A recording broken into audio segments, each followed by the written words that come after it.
All right. Good evening, everyone. I am Austin Madison. All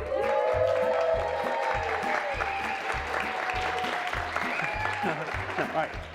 Okay, so I'm going to talk today a little bit about brainstorming. How do you start brainstorming a story? Whether you're a journalist and you're trying to create a story out of documented materials, or if you're an animator and you're creating every single frame by hand, all stories are told basically the same way. What does every story start with? Once upon a time. All right.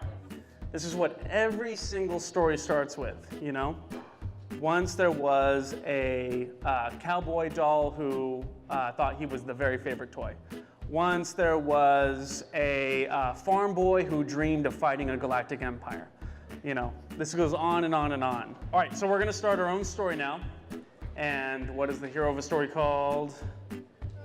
Protagonist. So we're going to create a protagonist. That is step one. So we can create any protagonist in the world. It could be a walking leopard with a potato head. It could be a door with measles. It could be anything. What do you guys want to tell a story about tonight? A squirrel? Any other ideas? A cockroach. Cockroach? A greyhound?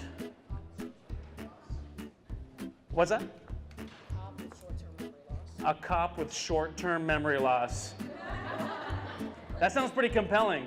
Who wants to do a story about a cop with short-term memory loss?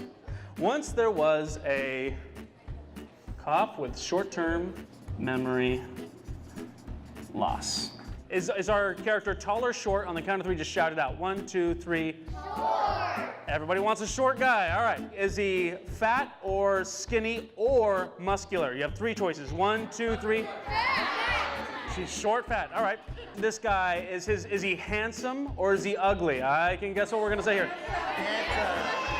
Handsome. I would have put money on ugly. Short, fat, and handsome. Are you guys describing me? So, undercover or uniform? 1, 2, 3. Undercover. I heard uniform. All right, uniformed, short, fat, handsome. 1, 2, 3. Comedy. Comedy, of course, it's comedy. So he's a celebrated cop. So once there was a cop with short-term memory loss, an overweight problem, weapons, awards, and a handsome face. Every day, he what? What does this cop do every day of his life? Right here, I see a young enthusiastic man. Ate a donut with coffee. Now, who wants to think like an animator? All right. So when an animator hears he eats donuts and drinks coffee, he thinks, whoa, what kind of donuts? What kind of donuts does this guy eat? I need to know the specifics. Pink ones. All right. Okay, he likes pink ones. I like the pink donuts. He ate pink donuts with sprinkles until one day, someone brought him the wrong donut. And that's the title of our film, The Wrong Donut. What's the next thing that happens? Because of that, you want your story to be compelling. You want every scene to be necessary. Every scene should have that one nugget of information that compels the next scene. What is the next thing that happens is a direct correlation to that. And then we could do because of that, and because of that, and because of that. All right, everybody, does everybody have paper, pencils, brains? Okay, the brains is probably the most important. I want you guys to come up with one storyboard for each because of that. And you guys can have as many because of that's as you want and be like Peter Jackson, or you can have one because of that and be like a cool Super Bowl commercial and get straight to the point. So everybody ready? And then I'll be going around and we'll pick one group to pitch to the entire cafeteria. All right? All right, go. How you guys doing? Any questions?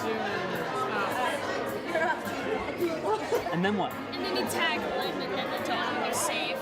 So, and the donut's safe, and maybe they make the donut the new police commissioner instead of him. It's up to you. It's up to you guys, but I like that. we need that last beat, that last until finally. All right, who came up with a story they were relatively happy with? Who just had fun? Who just had a good time? Woo! Come on, where's the Niners love? Woo! Awesome. All right, this is a story basically roughly based on this group's, although theirs is much more creative.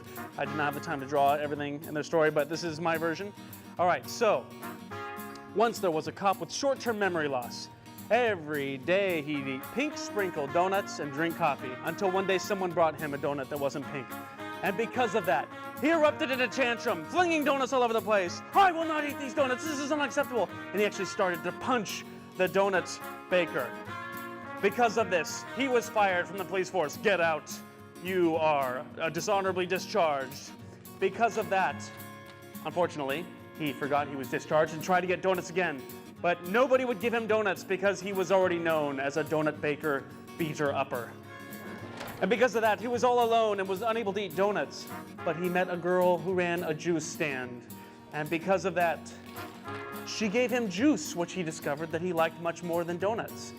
And he learned that he didn't actually have a lack of memories. It's just that he had no one to make memories with. And because of that, they made memories together. And the juice, being much healthier than donuts, made him the greatest cop ever. He was welcomed back into the force with open arms. And because of that, he protects all donut bakers from anyone who would ever beat them up. The end. All right. All right, thank you so much for the inspiring story, you guys. You guys did an awesome job. A lot of really cool ideas. All right, guys, thanks so much for coming, and I hope that was insightful. All right, everybody have a good night. Thank you.